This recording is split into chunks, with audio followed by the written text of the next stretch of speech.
guys, what's up? Retro Shinobi here, coming at you in another video. In this video, I'm going to show a couple things that I got this week, and then we're going to talk a little bit about some things I got a couple weeks ago. So, first, I want to show the PS2 Slim that I got. I'm going to talk a little bit about this, because this is something I had no idea about. So, it's definitely interesting. So this is the PlayStation 2 Slim, and it's the model 90001. So one of the things that sets it apart is that it has a little bit of gloss on this section. I have a regular PS2 Slim. This is my roommate's. And as you can see, this is matte instead of being, gloss. So that's one difference. The buttons here are also different. So you see this is kind of flat, and then you have the lip for the buttons. And you got your two USBs and then the controller ports and that. And when you look at the orientation of this one, you have these three lips. So this is kind of more in the middle. And then, you've got your similar thing with vents, where this one doesn't have vents. The main difference, and the reason why I chose this one over this one, chose buying one that was a 9000 model when I had the option, was the power cable. So as you guys know, for the PS2 Slim, you need a power brick.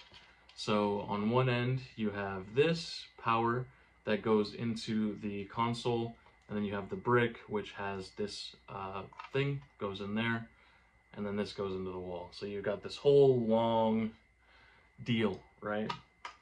The thing that sets the 9000 model apart is that you don't need the brick. It just goes in like this.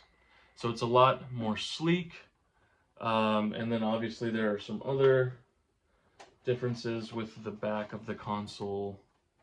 These are mostly stylistic choices, but having that built-in power brick definitely makes this a little bit more desirable.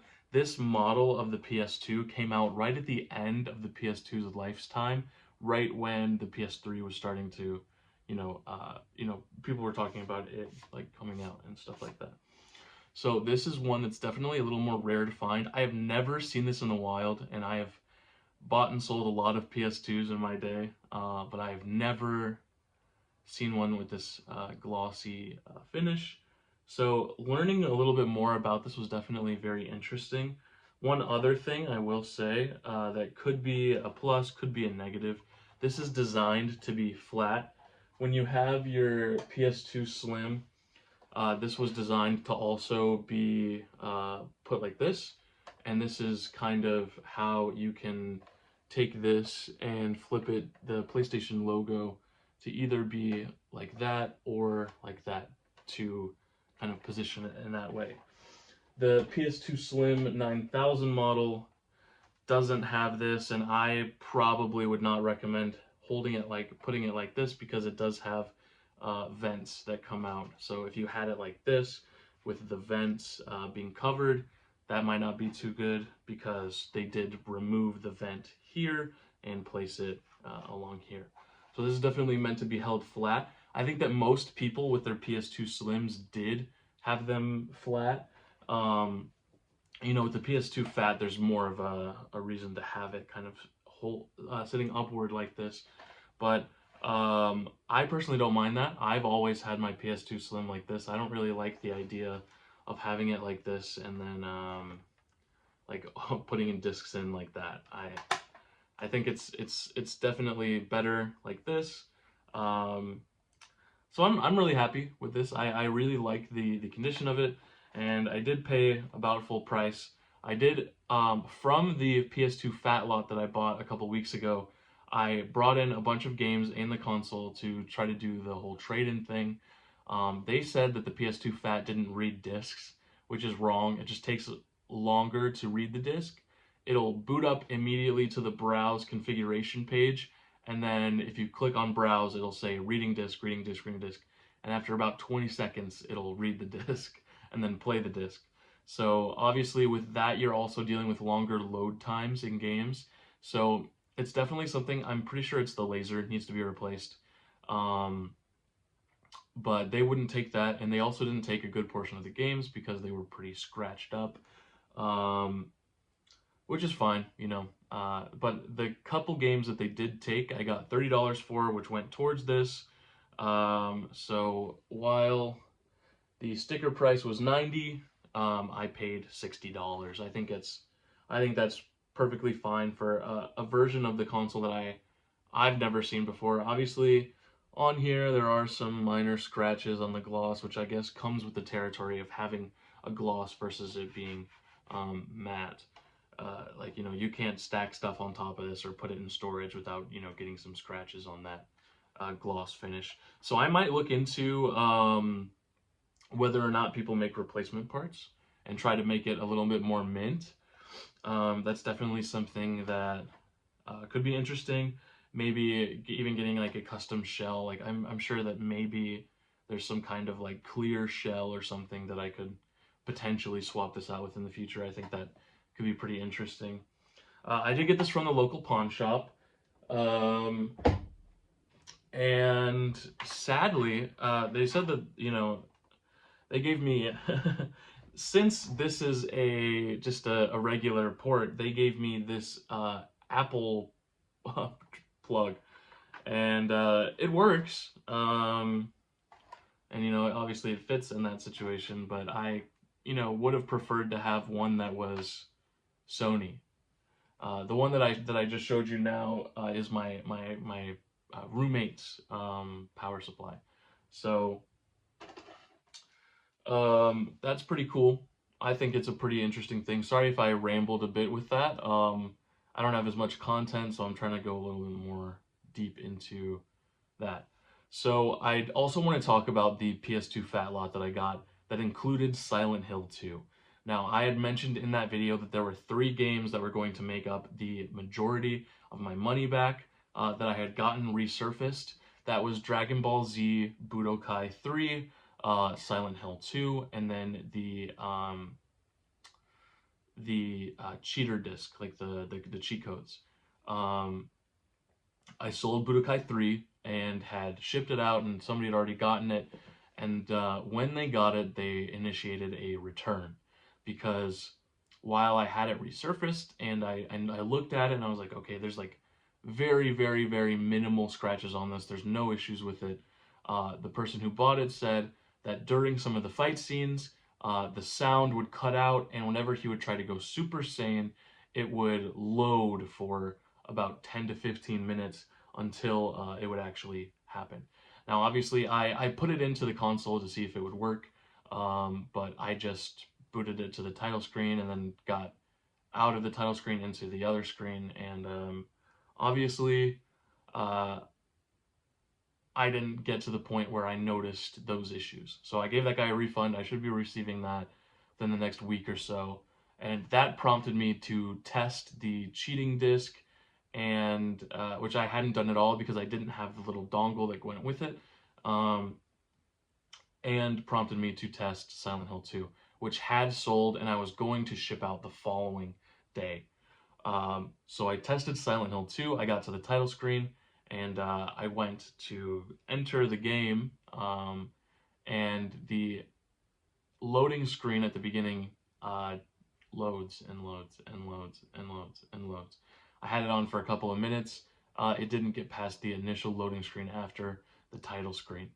So I had to refund that buyer. I had to refund the buyer for the cheat disc as well, because, you know, it has some minor scratches too, and I don't want to deliver that to them and then they get it and then find that it doesn't work as well. So I'm going to do a little bit more research, going to be a little bit more thorough when it comes to cleaning. I thought that if you resurfaced a disc, it is a little naive of me, that if you resurfaced a disc, it would be in working condition. And the place that I got it resurfaced was a video game reselling company. So you would think that this store that I would go to, that their entire purpose in having a disc resurfacer is to buy games used and in poor condition and then resell them. You would think that their resurfacer would do a good enough job. Um, but it was obvious that, you know, maybe they didn't replace the pads, that wasn't the case.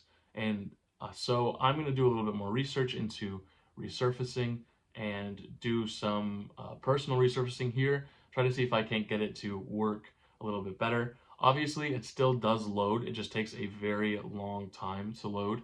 So I have added Silent Hill 2 disc only into the collection for now. When I get back Budokai 3 and kind of mess around with that a little bit, I'm probably going to add that to the collection too, instead of selling it until I can get them fixed. So that's kind of the plan for now. So I just wanted to kind of explain that. So this is a tale of caution, if you will, when you're buying things off of Facebook Marketplace and you're seeing these discs. Definitely always check the discs, and if they're really scratched, know that even resurfacing might not bring them back. And just looking at the title screen isn't enough.